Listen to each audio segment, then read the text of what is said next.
banning China from coming in. But it was already in here by the time. It was already here. Like, by the time you banned China, it came in through Europe. Nobody knew the extent. Nobody knew how contagious it was. But the question is, Mr. President, maybe China knew. By June, we knew things were bad. And, the last time I was with you was the day before your Tulsa rally in the Oval. And, you were saying big, huge crowd, it was indoors. By the way, these people, they listen to you. Excuse me, Jonathan. Yeah. We had a 19,000-seat stadium. First of all, we had 12,000 people, not 6,000, which you reported and other people reported. But you couldn't even get in. It was like an armed camp. Why would you have wanted that? Because they had 120 Black Lives Matter people. I understand, but why would you have wanted a huge Tulsa, crowd? Excuse me, wait. And Tulsa, well, because that area was a very good area at the time. It was an area that was pretty much over. After a month later, it started going up. That's a month later. But Tulsa was a very good. Oklahoma was doing very well as a state. It was almost free. It spiked a month later, month and a half, 2 months later, but it was a good area. We had a tremendous crowd. We had tremendous response. You couldn't even, it was like an armed camp.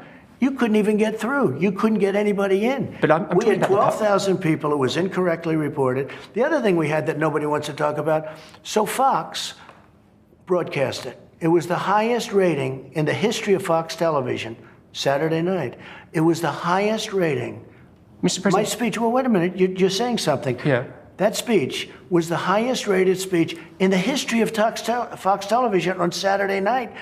And nobody says that. I think you misunderstand me. I'm not criticizing your ability to draw a crowd. Are you kidding me? I've covered you for 5 years. You draw massive crowds, you get huge ratings. I'm asking about the public health. And I canceled another one. I had to cancel it. Right. We're going to have a great crowd in New Hampshire, and I canceled it for the same reason. But here's the question.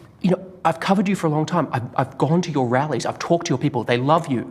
They listen to you. They listen to every word you say. They hang on your every word. They don't listen to me or the media or Fauci. They think we're fake news. They want to get their advice from you. And so when they hear you say everything's under control, don't worry about wearing masks, I mean, these are people, many of them are older people, Mr. President. What's your definition of control? Yeah. Under the it's giving them a false sense of security. Now, I think it's under control. I'll tell you what. How? 1,000 Americans are dying a day. They are dying. That's true. And it is what it is. It is what it is. Trump was told that 1,000 Americans are dying a day, and the response from the President of the United States is, quote, "It is what it is." In case you were wondering how much Trump cares about the deluge of sick and dying Americans in this country, he just told you. This is Trump during an interview with Axios' Jonathan Swan, wherein Trump attempts his usual obfuscations, but is left looking utterly ridiculous when Swan actually calls him out on every absurd thing that falls out of his mouth. For example, there's the fact that Trump filibusters so that he could talk about what else but his crowd size and how many people show up to his rallies. Even as Jonathan Swan is trying to get him to discuss public health during a pandemic, Trump is physically incapable of not talking about crowd size. He literally can't not talk about crowd size and ratings, like a compulsion. Swan even has to interrupt him and say that Trump's ability to draw a crowd isn't in question, that he wants to discuss public health, and Trump barrels right over him to continue talking about crowd size. Because for the umpteenth time, this isn't about our health and safety, it's about his ego. And to make matters worse, as if they could get any worse, when Trump finally does deign to acknowledge Swan's question, all he can manage to conjure up is saying, quote, "It is what it is." Yes, 1,000 people are dying a day, sure, yeah, he understands that, but can we please go back to speaking about crowd size now? But the scariest part is that Swan attempts to explain to Trump that his constant efforts to downplay the virus aren't having an impact other than convincing his own supporters that everything is fine when it's not. And those are people who would benefit from having accurate information. There are people who might still be alive today if the President of the United States advocated for stay-at-home orders or encouraged everyone to wear a mask back in March instead of some tepid suggestion now in August, and ensured the production of enough PPE or bothered to establish a nationwide testing or contact tracing system. But instead, Trump decided that he would be a real-life inspirational Pinterest quote and just pretend that everything was great.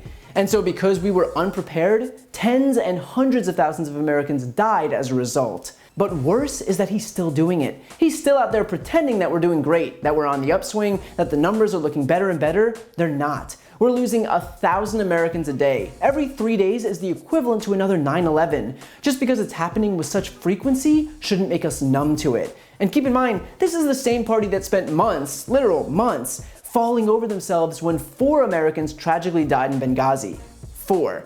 And that's not to downplay their deaths, it's just to point out that there was a time that the GOP thought 4 people was enough to grind the government to a halt.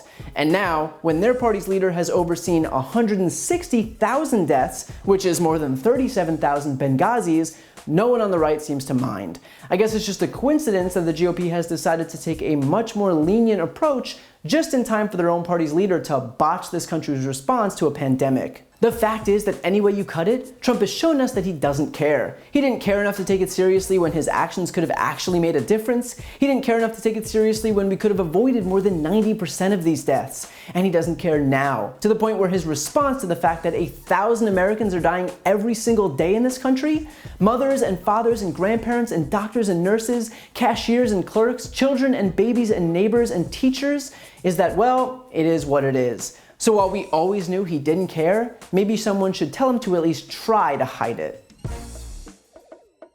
And don't forget to listen to my podcast, No Lie with Brian Tyler Cohen, where I'll take a deep dive into the biggest issues of the week and interview major players in the world of politics, like Adam Schiff, Nancy Pelosi, Beto O'Rourke, Eric Swalwell, Katie Porter, and many more. Again, that's No Lie with Brian Tyler Cohen, available anywhere you listen to podcasts.